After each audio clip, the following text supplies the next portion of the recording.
आज मार्गदर्शक मीडिया में संवाद कार्यक्रम में देश के प्रख्यात विचारक, समाजशास्त्री, समाज विज्ञानी और प्रयोगधर्मी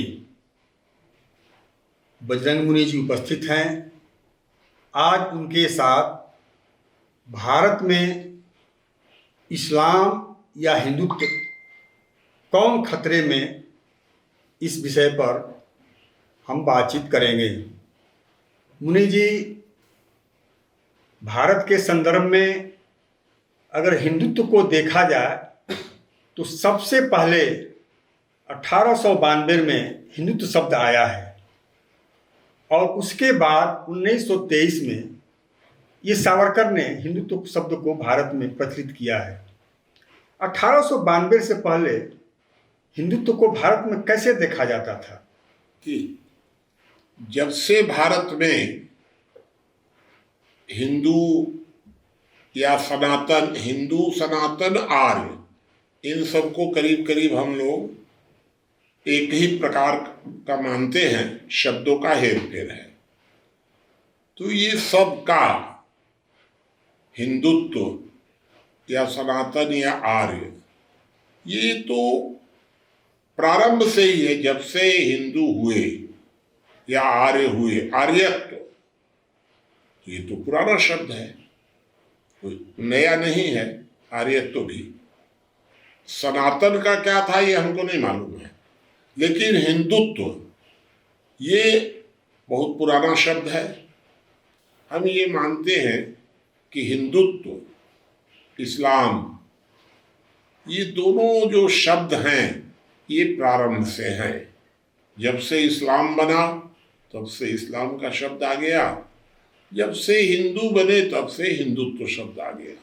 ये दोनों शब्द तो पहले से हैं, ये दोनों को देख सकते हैं। अब इस संबंध में अगर और थोड़ा सा सोचेंगे, समझेंगे, तो हिंदुत्व का जन्म स्थान भारत है, ऐसा माना जाता है, और इस्लाम का जन्म भारत से बाहर है। इस्लाम भारत में बाहर से आया है और हिंदुत्व भारत से गया है। इसलिए इन दोनों के मामले में, हिंदुत्व और इस्लाम के मामले में, भारत बहुत महत्वपूर्ण बन जाता है। इसलिए ये विषय जो आपका है, ये विषय वास्तव में गंभीर है और इस पर गंभीरता से चर्चा होनी चाहिए।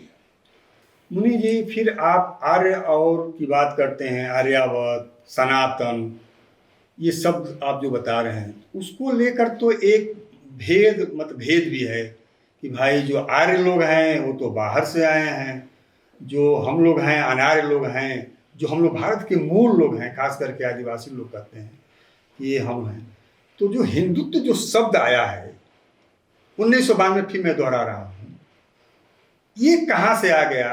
और इस्लाम को जो बता रहे हैं, इस्लाम तो 661 ईस्वी में भारत में आया है। उसका तो एक निश्चित तारीख है कि 661 ईस्वी में भारत में इस्लाम प्रवेश किया। लेकिन हिंदुत्व को लेकर जो मतभेद है कि आप आर्य हैं, हम अनार्य हैं, 1892, 1923, ये जो झगड़ा है, इसमें 1992 से पहले मतलब सनातन, आर्य क्या क्या था, उसके बारे में और थोड़ा डिटेल में बताइए। ये तो कोई झगड़ा ही नहीं है। कहाँ है ये झगड़ा? ऐसा कोई झगड़ा भारत में तो है नहीं। ये तो झगड़ा विदेशियों ने यहाँ झगड़ा पैदा किया है। आर्य बाहर से आए, इसका तो कहीं कोई इतिहास ही नहीं है कि आर्य भारत से आए। क्योंकि चाहे राम हो या राम के पहले हो, दशरथ क्या थे? आर्य ही तो थे। तो आर्य कब से आए, कहाँ से आए, ये तो बिल्कुल मतलब जो भी इसके बारे में अगर इतिहास लिखा गया है तो वो इतिहास विदेशियों ने लिख करके यहाँ पर आर्य अनार्य, यहाँ तो दो ही प्रकार के थे, आर्य और अनार्य। आर्य माने, आर्य का मतलब था देवी प्रवृत्ति के लोग, और अनार्य मतलब आसुरी प्रवृत्ति के लोग। तो रावण को अनार्य माना गया, ब्राह्मण पुत्र था, और राम को आर्य माना गया, क्षत्रिय पुत्र थे।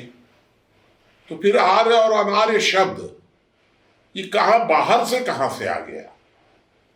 जो भी आप जो सुने हैं वह पूरी तरह से गलत है, वह झूठा लिखा हुआ है, गलत नीयत से लिखा हुआ है। उसको सच मानने की कोई जरूरत ही नहीं है। कहां से आर्य भारत से आ गए? भारत के रहने वाले जो भी लोग थे आर्य थे। बल्कि आर्य विचार जो है, आर्य संस्कृति जो है, ये तो भारत से बाहर गई है। बाहर से कहां से आ गई, ये स्पष्ट समझने की जरूरत है इस बात को। मुनि जी, ये हम लोग का विषय ही है कि खतरे में कौन, हिंदुत्व या इस्लाम? फिर देश हिंदुओं का है, 80 करोड़ है, 20 करोड़ से खतरा आपको कैसे समझ में आता है? अब देखिए, एक व्यक्ति जो है वो 1 से 2, 2 से 4, 4 से 8 की दिशा में जा रहा है। एक अब एक है वो हो रहा है 100 से 92, 92 से 88, 85, 75। खतरे में कौन है?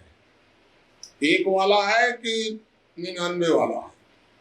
तो भारत में योजना बनाकर हिंदुओं की संख्या घटाई जा रही है और मुसलमानों की बढ़ाई जा रही है। प्लान करके ये किया जा रहा है। तो खतरे में कौन है? तो खतरे में तो हम कहेंगे कि 99 वाला खतरे में है। एक वाला कहाँ खतरे में है? क्योंकि एक वाला 1, 2, 4, 5, 15, 20 बढ़ता चला जा रहा है। तो संख्या से खतरे का प्रश्न नहीं है। प्रश्न है कि योजना बना करके और किसकी मदद की जा रही है, सेना और पुलिस और कानून के द्वारा। और जिसको मदद की जा रही है वो भले ही अभी छोटा है, लेकिन खतरे में तो अधिक वाला ही होगा। इसलिए हिंदुत्व को खतरे में कहा जा रहा है। अब नरेंद्र मोदी के आने के बाद कोई नहीं कह रहा है कि हिंदुत्व खतरे में है। अब तो ये महसूस हो रहा है कि इस्लाम खतरे में है भारत में। और सच बात भी है कि भारत में हिंदुत्व तो कहीं खतरे में नहीं है। अब खतरे में है इस्लाम, क्योंकि अब भारत में ये इस्लाम, साम्यवाद और कांग्रेस का जो गठजोड़ था वो समाप्त हो गया, है ही नहीं है। अब जिसकी योग्यता होगी वो आगे बढ़ेगा। इसलिए हिंदुत्व खतरे में था नरेंद्र मोदी के पहले, और वर्तमान में इस्लाम खतरे में है नरेंद्र मोदी के बाद। या तो इस्लाम को सुधरना होगा। अगर इस्लाम नहीं सुधरेगा तो समाप्ति भारत से होगी।